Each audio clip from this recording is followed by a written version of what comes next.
And we're back. Hello. Welcome back to Bandit Badges. You always do a sharp intake of breath there, Steve. I was just waiting for you to do something. I was saying good evening. Okay, so if you're still watching us on Twitch, this is we're doing box number 2 for this evening. If you're watching this on YouTube, you might be chopping and changing between what you're watching, what you're not. But basically what we do is we do a bunch of these in one go. Just because there's lots and lots of stuff to go through, and we'll see how it goes. But all of this stuff, if you check out Bandit Badges on Facebook, you'll see a ton of photos on there. We are a club based in the UK. We do all kinds of tabletop games, lots of lovely real people, and we do loads of special events. Apart from when we're in COVID lockdown, in which case all our stuff goes online. So all of this stuff is kind of we've got, and we can't put them onto any tables yet. But we are trying to do. We will try to do something. So, onwards to our next box. Now, this box was sent to us at the very start. Arrived with me at the very start of lockdown. And what I'll do is I'll switch cameras because then it's a lot easier to do when it's over there, you see. So this box arrived just at the start of lockdown. We didn't know it was going to happen. And it was very, very generous of them to send us so much. So, without further ado, thank you to Gale 9 for sending such a big box of goodies. Now, these are their encounter cards, and spell cards, and skill cards, and magic item cards, and everything. It's pretty much the entire range, I think. So, again, thank you very much for Gareth from Gale 9. I'm sorry it's been so long to get to this point, but we managed to make some of our games online. We created new campaigns for online only. I keep looking over there because that's where I'm looking at the screens. So sorry about that, it has got there in the end. Now, if you don't know who Gale 9 are, do check them out online, but they make wonderful things like these gaming cards for D&D. These are official D&D products. So we've got magic item cards, we've got spell cards for paladins, and they're generally just kind of quick reference guides. As arcane for this is wizards, sorcerer, and warlock cantrips. This is 257 spells in here. So we've got those as well. You can't really see them on the table. Let's put them there. So we've got all these kind of things going on. We've got monster cards.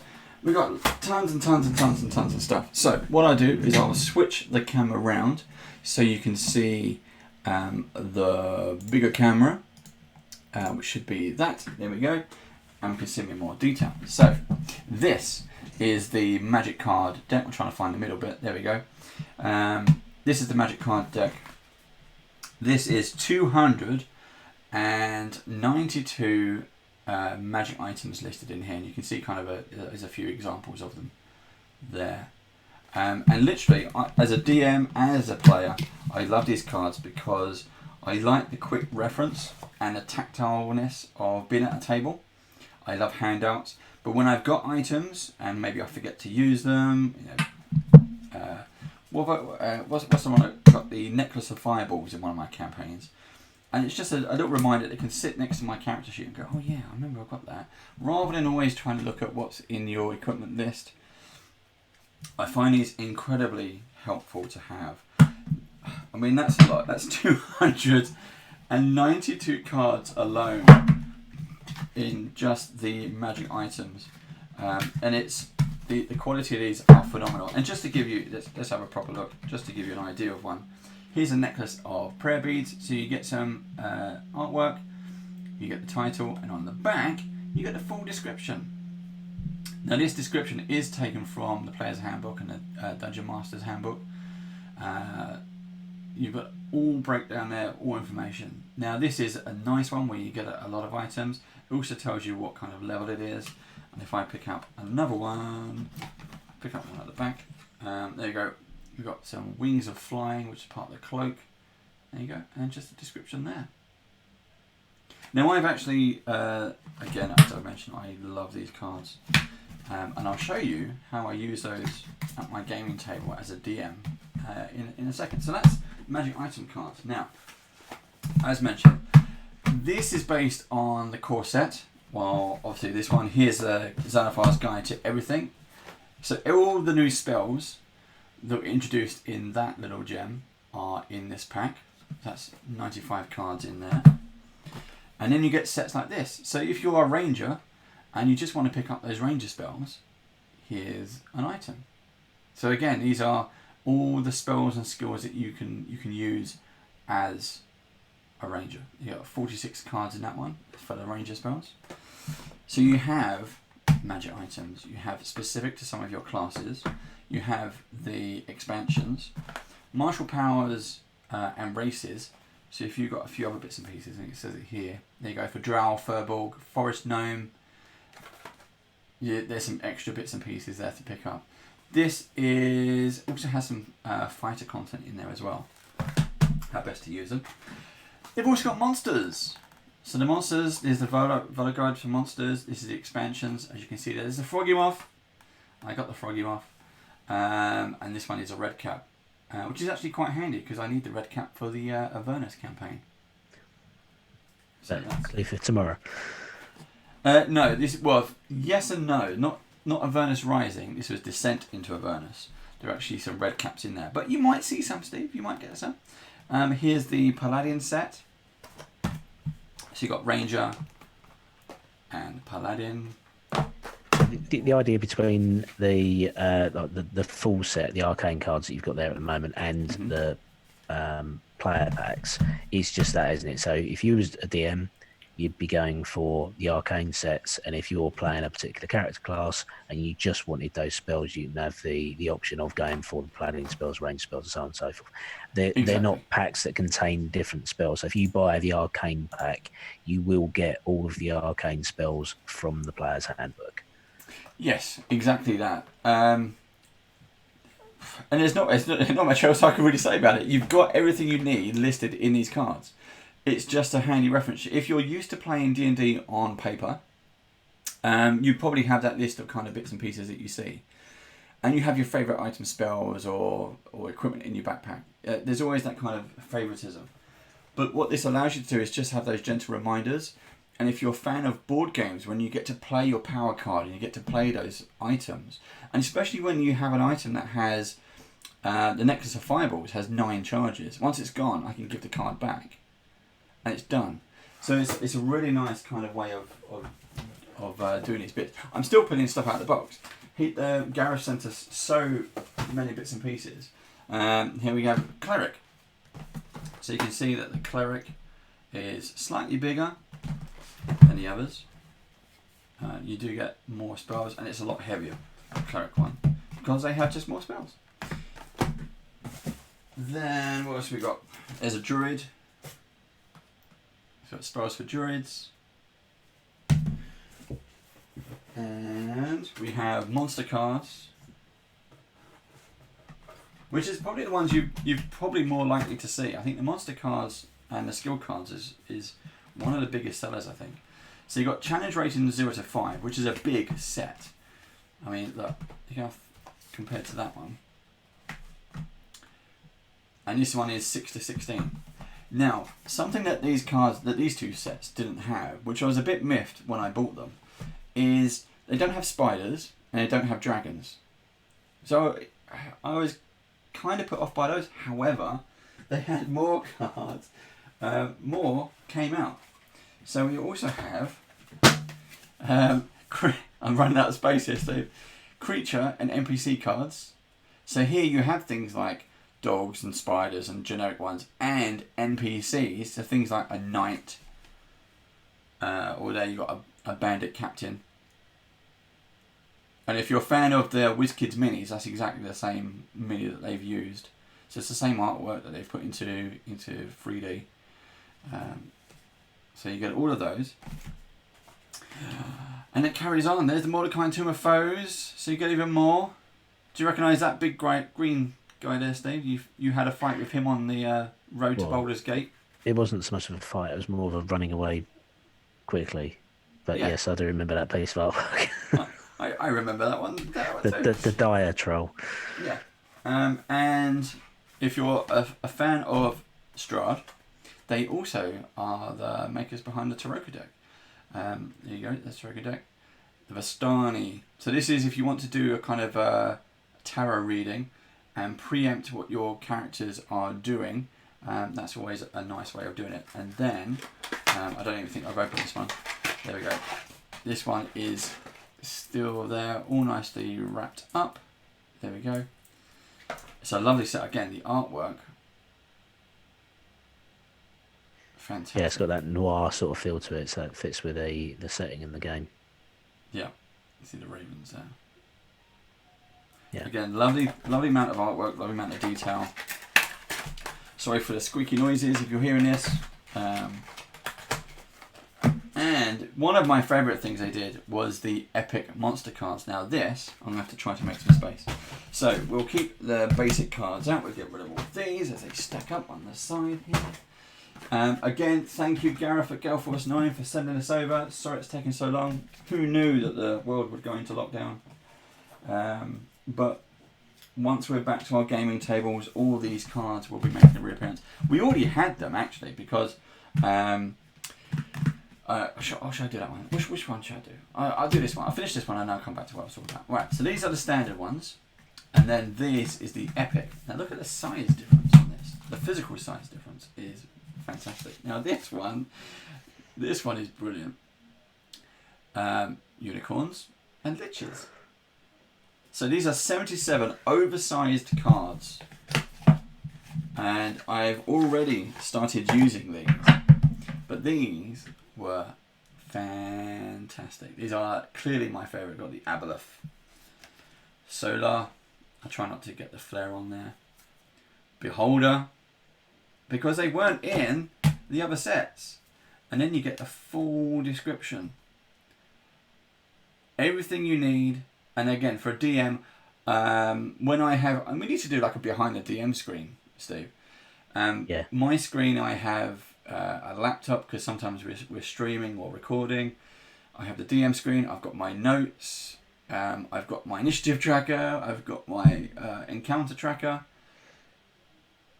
And this is such a really handy way of having them in. So I can kind of just flip those over when I need to. What else have we got? So I use the creature cards. I don't have the epic creature cards, but I've got the two other sets, and I use those for all my encounters behind the screen because it's the quickest way to reference. Because I've generally got on my laptop or the iPad that I use when I'm DMing a load of other stuff, and I don't want to keep tabbing between the monster manual references and everything. So they're just there in front of you. Exactly. And, I mean, if you're pre-sorting as well, I think, 90% of DMs will do a bit of homework, spend some time preparing for their campaign, and you just need to dig out what you need. You don't need to take everything, unless you're doing a completely open sandbox homebrew and let the characters go, oh, let's go in that pit and see if we find a gold dragon. Oh, I just have one here. And you've got all the stats. Pit Fiends, Descent into Avernus, here we come. All the details you need. Let's hope we're not seeing that tomorrow night then. Maybe not. All the dragons, not just ancient dragons. You've got adult dragons in there as well. The challenge ratings, for example, like the challenge ratings. This is an ancient. Ancient is on the bottom versus an adult. So much stronger. Let's try and give you the tops of those as well.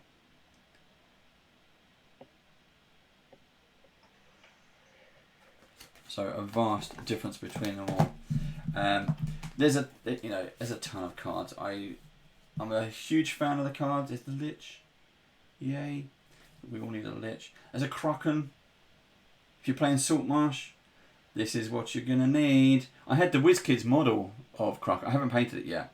And I had to use the Monsters Manual. But it would have been really handy if I just had this. I'm also using D&D Beyond. But at the time of using the Kraken, I had so much going on because I had a boat, I had the Kraken Mini, I was using a digital map at the time. If you go to our YouTube channel, you can see it and watch it. There's also there's the Older Brain that was, if you're a fan of the miniatures that was released recently-ish. Oh no, Sibirex. Look at that. That is disgusting. Disgusting in a fantastic, great artwork way, of course. Baphomet. And also, if you don't have a screen or a monster's manual to hand, there's Orcus. I mean, this is how good these things are. Again, you can show this to your players and say, this is who you're fighting. Get a load of that and pass it around the table. Well, not pass it around the table, just show around the table. It gives a nice way of all your players to be able to visualise what they're going to kill next or get killed by. And look, there's another one. Try and get in front of the camera. Zariel, however you want to say it. And peekaboo. I'm not going to do it anymore because Steve's going to be fighting that monster. And sometimes you don't get artwork, which is a bit of a shame. Maybe they could have commissioned some. There's a Leviathan. Whoa. What challenge rating is that? Challenge rating is 20. There's a Phoenix. A Tempest. So I guess this pack is all the challenge rating 17 through to 20, isn't it? Because between the other two packs, you've got 0 to 5 and then 6 to 16. Well, the encounters actually go higher than 20. I got 23s, I got 25s, 23, there's a 20. Lots of high numbers, high teens. There's a 24. So, yeah. Oh, there's a 26. What's that? A Demogorgon. Oh. Guess where you're going next, Dave? Stranger Things. Yeah. Descent into Hell. There we go. So, yeah. Again, a huge fan of these. And I said I was going to quickly show you what I do with those. Now, I'm going to have to try and switch camera again. So, let's switch to that one. And let's switch to that one. Let's see if it works. Did it? I don't know. Let's try that one. Hello again. You're back over there. Didn't even see you move. How good are you? Right. So we'll stick all these back in the box. All those are coming to our gaming tables. Again, Bandit Badges. Check us out. We're based in the UK. We're based in Sussex. We have about 50 members in our club. We all get together usually once a month to play D&D in a mansion. That's changed obviously because of lockdown. So we need to know various events.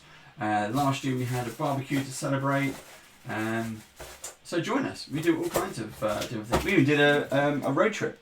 We went down to Dragonmeet last November. A few of us went down there. Hi Mike. Hi Alex if you're watching this. Steve was there as well. Ouch, it's really hot my finger. So that was kind of a really good fun. So we get to know loads of people in the community now. Other podcasters, other people who do campaigns, and we talk a lot to the game publishers themselves, which is what we're doing next. So that box and these is what was sent to us from Gale Force 9. However, previously I had already bought mine because I love using them. So I had already bought all of these sets through various places. If you check out things like Bank Holiday deals, Black Friday deals, and when you go to the conventions and the shows, there's always stands selling these kind of cards, and you can pick them up a hell of a lot cheaper. But also, please, I know Amazon is cheaper, but please try and support your local gaming store because they have these as well. So this is how I use my monster cards. Now, did I bring any? I don't know. Have I got any down here? I might have. I might not have. No, right, let's see. So, this is my DM shield, as you know. Blah blah blah. That goes there like that. And then I put on my initiative trackers. So they would go on there like that. Can you see that okay? I don't know if it's coming out of the camera. Yeah, it's okay. It's visible. So, blah, blah, blah, blah, blah, blah, blah, blah. And then, what I've done in the past, let's try and get them out here, if I've got some handy. Which I bet I don't now, actually.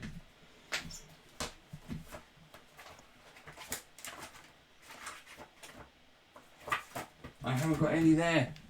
Steve, it's all gone. Right, hello, 1 second. I'm just going to reach over to you, behind you, and try and dig out some stuff. See, I've got cameras and cables everywhere. This is really hard to do. But, so what I did, oh man, that's going to spoil it for tomorrow. Let's try that one. So, this is your initiative order, and you can tell what character is going to go next in order.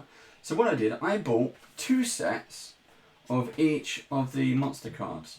The reason I did that is quite simply, I sellotaped them together, see, so that I could do this. That way, the initiative tracker is hero, hero, big bad guy. And on the back of this, I've got all the stats that I need to view. And everyone can see the great artwork. Plus they know when the bad guy's turn is. If you have multiples, you can just put more in. I'm not going to show too many of these because these are spoilers. But you get the idea. So having that was really, really handy. And then I've also put a little poster on the back there just with extra notes. So damage resistances, just to make certain things stick out in my mind while I'm playing. So I can go along. I know that one of the players favours a certain type of poison, if you like. So I know that the spined devil, that one that this is, if you can see that, is completely immune to poison. So it doesn't do anything. So I just hope that that player doesn't find that out before the game's tomorrow, Steve. So there we go. That's how I use them. But yes, I wanted to do that, so I bought 2 sets of the monster cards. I bought them at discount, I bought them at sale, but it was a really handy way of just getting their artwork in front of the players, and also getting my initiative trackers up there as well.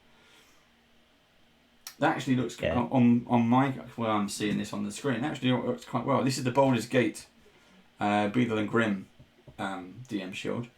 The standard one, obviously, is this one. I've got my own.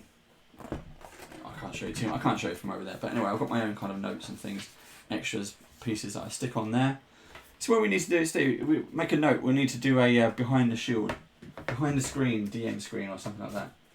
Yeah, we will, because I've seen a few of those types of videos on YouTube. The DM guys have done one. Yeah, their one is quite entertaining as well. The Dungeon Dudes. The Dungeon Dudes, that's it. Well done, Dungeon Dudes. I did like your, if you're watching this, I did like your video on your DM screens and the 2 variations. I mean, what you've done there with the encounter cards, that's very similar to what you do get in the Beadle and Grimm box as well, because you get the large format encounter cards, and they're great for just hanging over the DM shield. Again, since we've been in lockdown, we haven't been able to use that stuff, so... Yeah. I didn't think. I don't think. Back to the table. I don't think Beadle and Grimm were involved. Beadle and Grimm. I don't think Galvos 9 were involved in the Beadle and Grimm versions, but their versions are much bigger. As you can see, in comparison, take up a lot of space, but easy to read. So again, it can be artwork that you can hold up, and for the DM, you've got artwork there. But we'll save that for another day. We can always, if you're interested in seeing more about Beadle and Grimm stuff. Again, put many comments below. Let us know. But in the meantime, do check out Galforce 9. You can get them on Amazon, but I would ask you to go somewhere else. In fact, I'm not sure if Ed's Gaming Emporium actually has any, Steve. I will check that link in a minute. Okay. So there we go. That is box number 2. I've got all this to tidy away now. I need another quick break. This is box number 2. We'll quickly go on to box number 3, but if you're watching this on Twitter, which camera am I on, Steve? If you're watching this on Twitch, stay with us. We'll do another unboxing. We've got another box to go, some minis, and some other bits and pieces actually from a UK company. Stay tuned. For you watching us on YouTube, we're going to say bye, and then you can go click on another episode. But leave your comments in the comments. Leave your comments in the comment section below. There you go. That's what I meant to say. Right. Anything, Steve? Any questions? So the question was around the individual spell packs. So you've got the range spell pack, Yep. and you're not necessarily getting all of the range of spells in those spell packs. So I've got a little homework exercise to go and look at that. So I think it may be that you're limited to the player's handbook range of spells. You're not getting the range spells from the Xanathars and some of the other source books that came afterwards. Yes. So if you are, for example, if you talk about the Ranger set, that's one you'll be most familiar with. yes. If you talk about the Ranger set, then yeah, I've got no room to put stuff now. If you talk about the Ranger set, then yes, it comes out. It's the basic set. It was not done with the expansions in mind, and I don't know if they'll bring up more. It's a question for Gale Force 9. Gale Force 9, Gareth. If you're watching this, if you know the answer, let us know. Get in touch, and we can do another unboxing and review of your items. Gale Force 9 don't just do the cards; they also do minis and also doing tabletop terrain. There's some really good deals on their website at the moment. Do check them out if you can.